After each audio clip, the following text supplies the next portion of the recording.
Okay, good morning everyone. What a nice singing and mom, especially the messages of the song. So it's sad because lots of people knew that Jesus Christ was born 2000 years ago. But the problem is they do not know the real meaning of these words or this word Christmas. So it's my prayer that after listening to this message, all of us also would know the real purpose of the Lord Jesus Christ coming. What we all know is that Christmas, we just like give and receive gift, which are temporal and not permanent. But this point in time, I would just like to share with you a very important passage from the scripture. Why we should have to acknowledge Jesus as the reason, as the object of our celebration every time we celebrate Christmas. Hopefully, all of us would be convinced that aside from the Lord Jesus Christ, our celebration would just turn into void or nothing or none. Nothing. Why?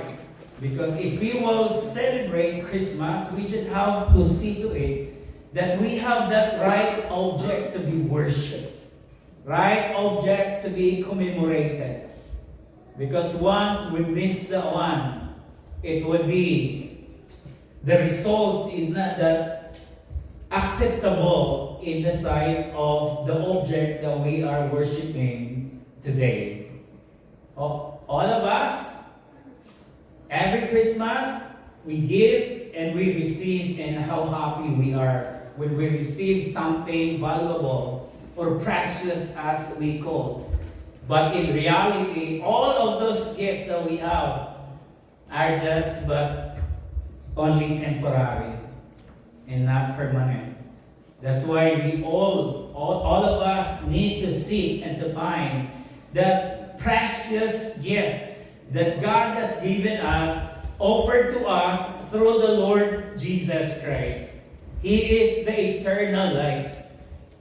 And no one can obtain this eternal life unless everyone acknowledges that Jesus Christ is the gift of God the Father given to us 2,000 years ago. And the very question is, did you or have you already received the Lord Jesus Christ as the gift of God's the Father to us through the Lord Jesus Christ? Maybe you will say yes, but even until now, maybe we're struggling to acknowledge the kind of gift that God has given us, which is eternal life. I encountered and continue encountering people asking, do you receive or did you receive this eternal life that God has offered to us through His Son, the Lord Jesus Christ? What is that? Is that yummy? What kind of gift is that? I never received any gift like that. So hopefully, this time, and hopefully, I know maybe you are tired, but just bear with me as I share with you this important message from the scripture. We always go back to what the scripture says because that's our teaching, our doctrine, our tenets, our dogma should be based on what the scripture says. And this point in time, so we'll be studying about God's precious gift. So I will not stay this longer. Here, our passage For the wages of sin is death, but the gift of God is eternal life in Christ Jesus our Lord. He came here, He ascended, descended down from heaven, just to find those who are lost, and we were before one of them. But praise God, because we were lost, but now found by the Lord Jesus Christ. Because I tell you, by yourself, by your credentials, by your knowledge, and by your everything, never you will have that eternal life. Never you will receive the one through your good works. Never. If salvation is based on the law, Jesus Christ would never come here on earth. But because God sees from the eternity past to eternity future that man is nothing without His grace. Nothing without His mercy. Nothing without His help. What John 14:6 says, I am the way, the truth, and the life. No man comes to the Father except through me. And it's sad. Lots of people will say, no, don't believe that teaching. That's not true. Just base your acceptance or your belief on the tradition of man, on the teaching of man, and not on the teaching of your Bible. But it is evident also in our naked eyes that we see that there are lots of people are still blinded by the God of this world. They cannot understand what the Bible says. They always refute of what the Bible says. Now, so we will continue. Okay? What it says here? For the wages of sin is death, but the free gift of God is eternal life in Christ Jesus. Now, if we would look at the scripture, there are two kinds of death for the unbelieving people. Two kinds of death for the unbelieving people. Actually, if we would look at the scripture, if we would go back the scripture, we will find two kinds of people also, which is the believer and the unbeliever. Now, who are those believers? Those believers are those people who believe in the Lord Jesus Christ as their Lord and Savior. Why personal? We always use the one. Receive the Lord as your Lord and personal Savior. Why is it personal? John 3:16, whoever believes in Him will not perish but have everlasting life. Now look, there are two kinds of people in the Bible. Believer and unbeliever. Sample, remember the two criminals? Hung with the Lord Jesus Christ, crucified with the Lord Jesus Christ. One of them is unbeliever. What the other criminal says? Lord, if you're truly the king, if you're God, if you're the master, then go down from where you are hanging. Go down. Save yourself. Save me also and him. It's just like mocking the Lord Jesus Christ. But there is one, a believer. That's why when we speak about believer and unbeliever, there's that vast difference between the two. Unbeliever, the Bible says, they will go to hell. Believer, they will go to heaven. Now, what will happen when they die? The other criminal said, Lord, when you are in your paradise, which is the third heaven, the abode place of you, of God, he said, Lord, remember me when you are there. And what the Lord Jesus Christ said? Today, when you die with me, I will bring you to the third heaven into my paradise.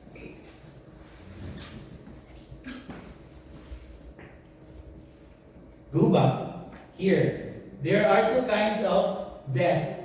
There is one, the physical death, and the spiritual death. If you consider yourself as unbeliever, you will die twice. You will not only die physically, you will also die spiritually. So, look at this one. Therefore, just as sin entered the world through one man, Adam, look at the one. Even though we all know that Eve was the one disobeying God, but here, Apostle Paul is using the name of one man, and that is Adam. Why? Because the authority has been given to him, not to Eve, right? So that's why, because of his love to Eve, so that's why he said, okay, I will eat also that, not the machanas, machanitas lang, maliit konti.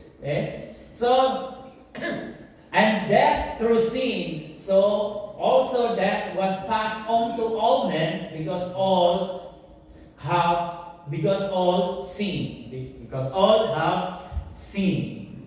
That's the physical death. But when Adam and Eve disobeyed God, they did not die that immediately. In fact, the Bible says that Adam reached, I think, 960 kilometers per hour. 960 years, if I'm not mistaken. Because 969, I think sa Mendoza Limata yun. Umabot ata siya ng 900, no? Or 800. So I'll search naman. I will search naman. Okay? And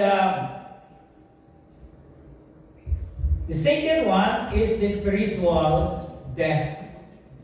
The physical one, if you want proof, just go to the cemetery. The cemetery. And you can see there's a small, there's medium, there's large, there's XL.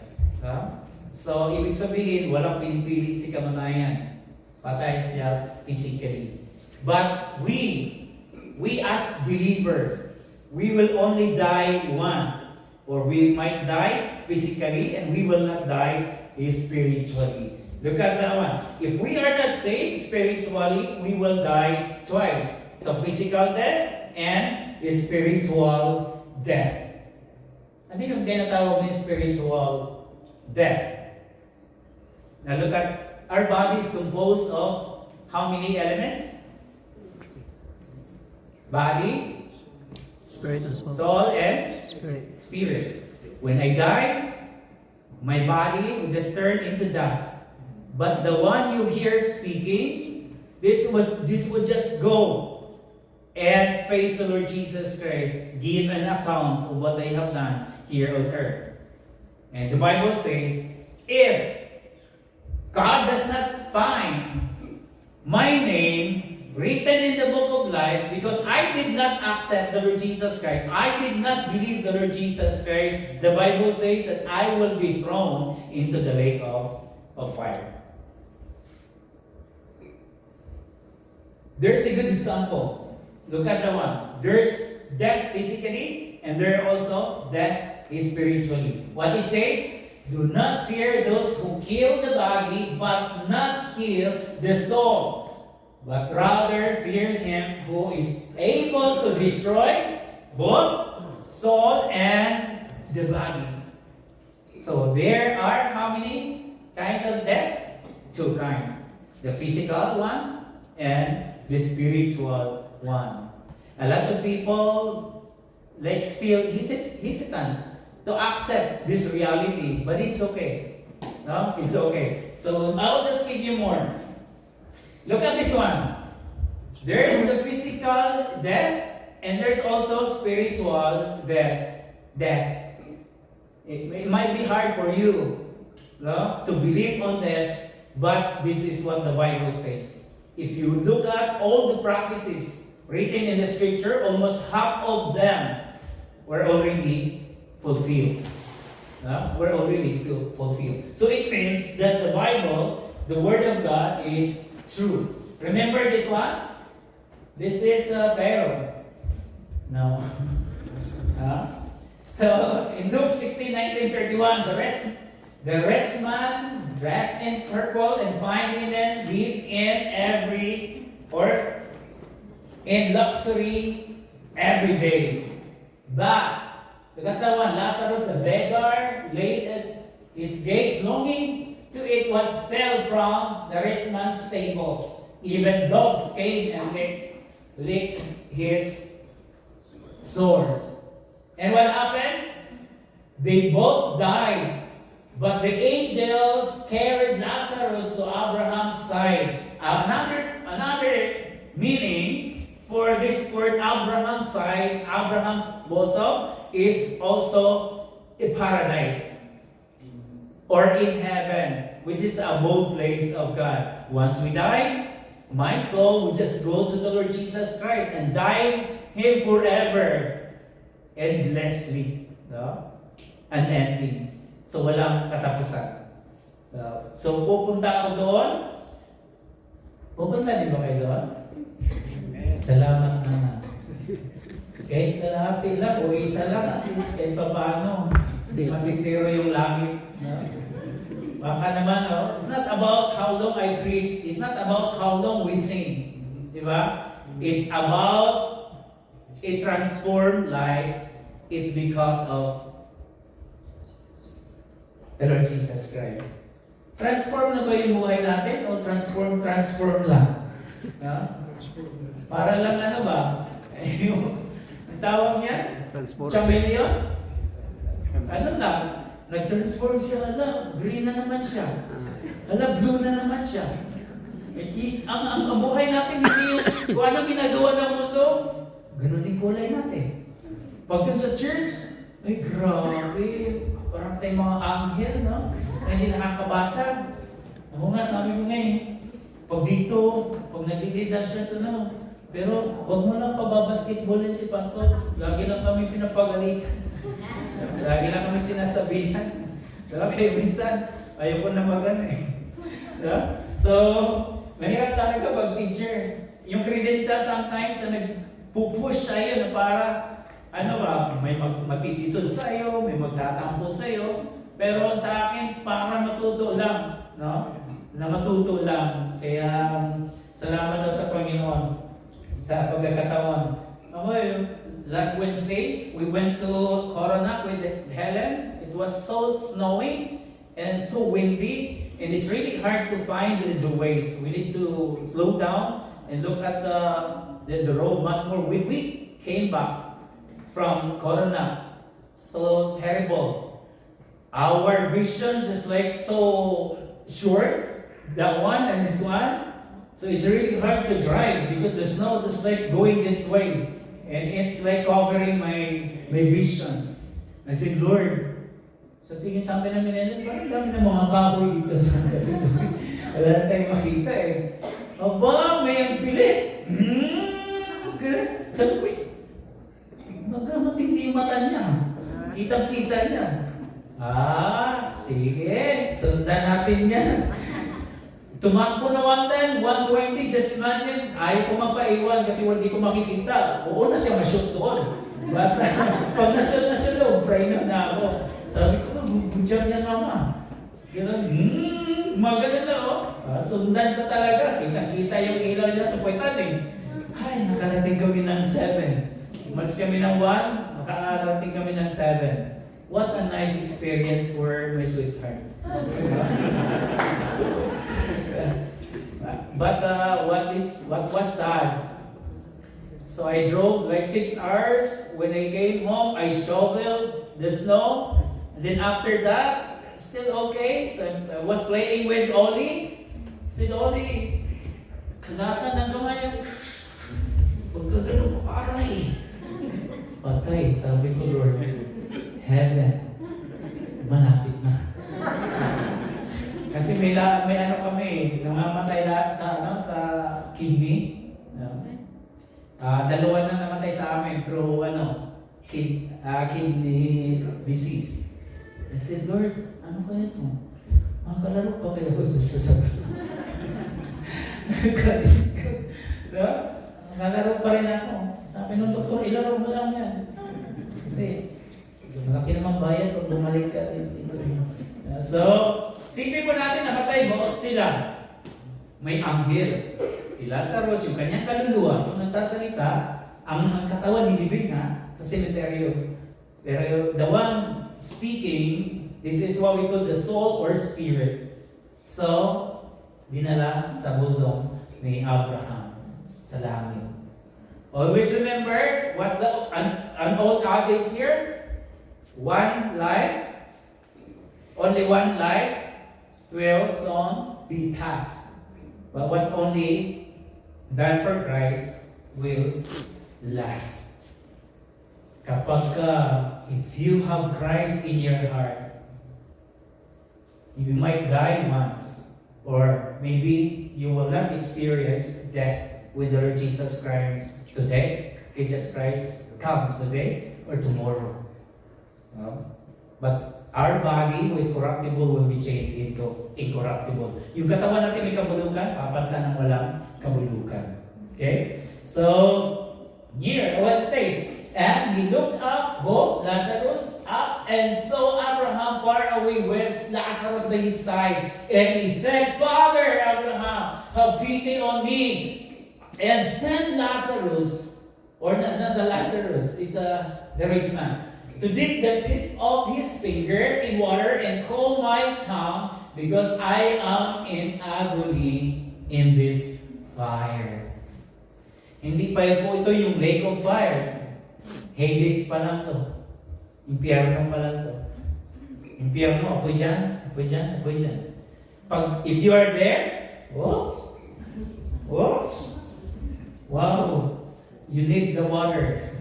More water. That's why he said, Father Abraham, can you send Lazarus to earth because I still have 5 brothers. Okay? So remember that in your lifetime, you receive good things, but Lazarus received bad things. Look at the one. Dr. Luke is using good things and bad things. But you know what? All things work together for our own good. Whether we experience bad things or good things, that's for our own good. Because God will mix that together and the result is super ganda. Parang bang you are being put into the washing machine. The washing machine will twist you, di ba?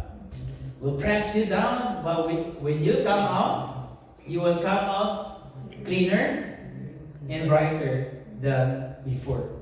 So, all things work together, bad or good. But look at Lazarus, okay? And you know what? What's the prayer of the dead here? To the rich man? Sabi niya, I beg you, Father, send Lazarus to my family, for I have 5 brothers. Let him warn them so that they will not come also to this place of torment.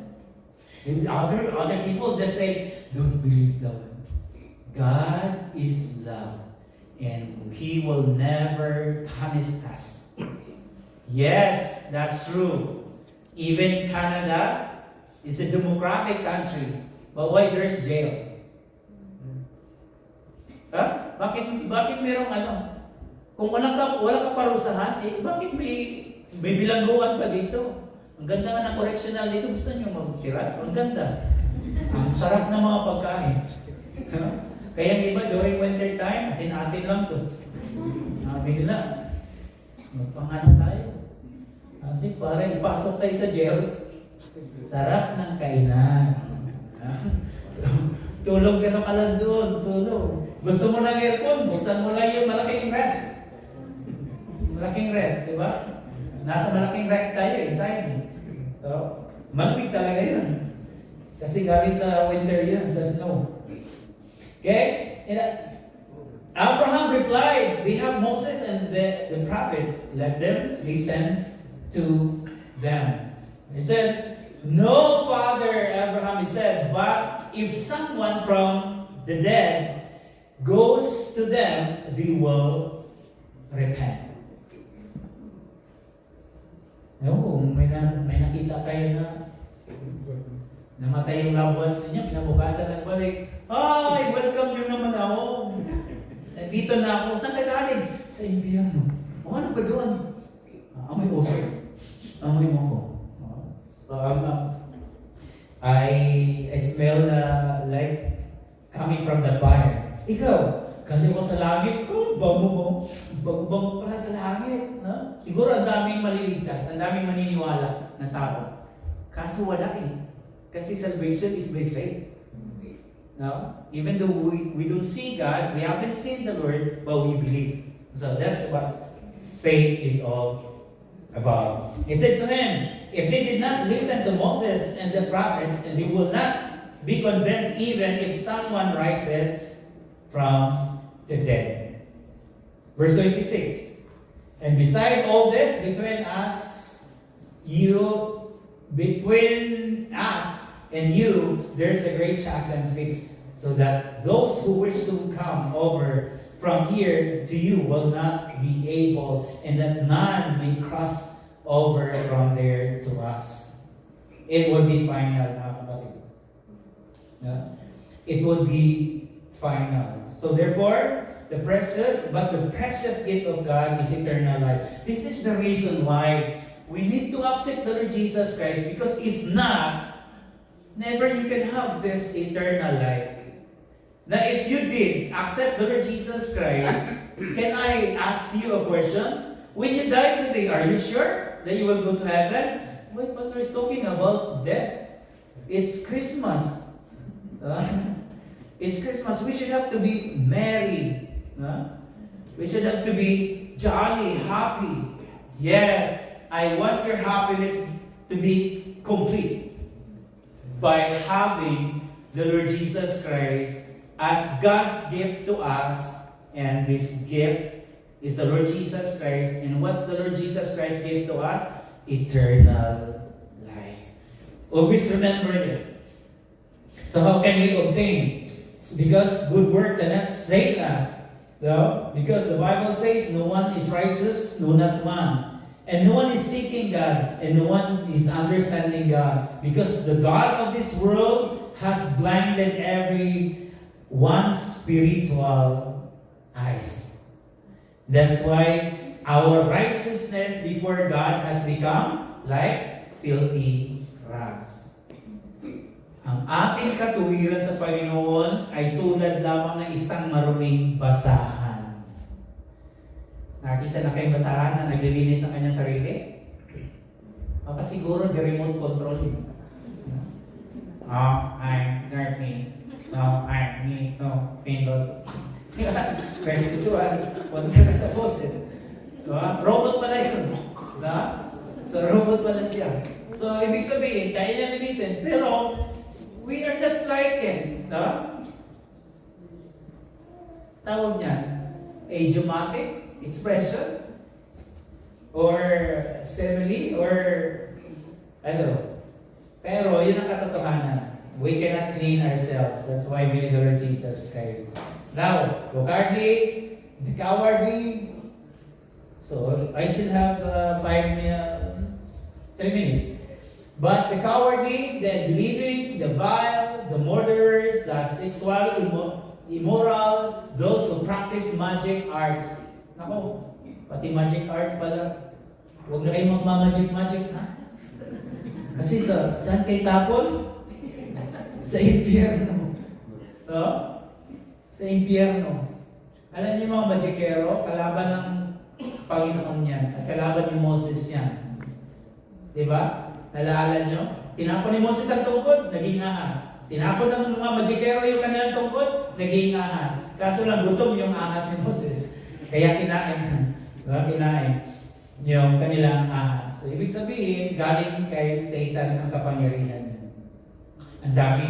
Spiritist, sorcerer, omen, spiritist, or ano pang tawag na, nakakalimutan ko, mangkukulaw, witchcraft, hindi sa Panginoon niya. Nasa inyo kung ayaw niyo maniwala. Basta ako, my role is to say what's in the Bible for you to be reminded that everything that God says no and this do not, so we should have to follow. Okay, sinabi ko kanina, Merry Christmas na agad, no? Advance. Okay? Ito yan. Anyone's name was not found written in the book of life, he was thrown into the lake of fire. So that's why we need to make sure that our name is written in the book of life. Dami na nahilo sa pangalan ko eh. Vinoni? Ay ma'am, kumusta ma'am? Ay lalaki po ako. No? Kala ng pangalan ko, babae. So, doesn't matter how beautiful is your name, how ugly is your name, as long as your name is written in the book of life, you're sure that you will go to heaven. Okay? So, ito na, last. Okay, no man can by any means redeem his brother or give to God a ransom or redemption price for him. Why? For the redemption of his soul is costly and will never be enough. Kahit anong gawin niyo, magbabayad. No? Para doon ka sa impyerno, lipat ka doon sa langit. Wala na. Kasi once you die and being judged by God, that's final. It is appointed unto man wants to die, and after that, the judgment. Okay. Salamat. Nakamulat pa rin yung mga mata. Na? So, Merry Christmas again. No? Merry Christmas sa inyo and advance Happy New Year. Hopefully, I do pray that your Christmas, as we celebrate, it should be merrier and happier. Tama ba yan? And lahat ng may year sa dulo, basta mahalaga is meron na tayong pundasyon. And we believe that Jesus Christ is the reason for this season. Not si Santa Claus. Not si reindeer. Rodo. Buti na si Brother Rodo. Okay? So, mag-pray po tayo. Let's pray. Lord Jesus, we praise you. We thank you, O God, for the message today. And I know, Lord, we've been hearing this for how many times now. But I do pray that this would be your perfect time for all of us to know who Jesus is in our lives. Lord, many times, O God, we do things, O God, which are not in line with what you have in line or in accordance to your will. Help us, Lord, at this time that we can have, O God, that wisdom, O God, to inline ourselves to the Lord Jesus Christ by accepting Him as our Lord and personal Savior. If we don't have that intimate relationship yet with the Lord Jesus Christ, I pray, Lord, help each and every one of us, Lord, to surrender our lives, O God, and let you, O God, as the pilot of our life, O God. And thank you, Lord, for this precious gift that we will be receiving today, O God, where we might have this already, Lord. I do pray that help us to live this, O God, with humbleness, O God, though we are not perfect yet. Lord, if there's somebody or people who would like to receive you as their Lord and personal Savior, O God, would like to surrender their lives to you, I pray, Lord, open their minds, open their hearts, because without you, it would be impossible, 100% impossible for all of us to be saved. But give us that faith, Lord, that we will accept you as our Lord and personal Savior. If you want, just follow this prayer. Lord Jesus, we thank you for your message. We know, Lord, that you are the object of our celebration. You are the object of our worship, O God. because we believe that you are a God who called us. Thank you so much, O God, that we have the opportunity to surrender our lives, accept you as our Lord and personal Savior. Thank you, Lord Jesus, for this precious gift that you have given to us. This is my prayer in Jesus' name.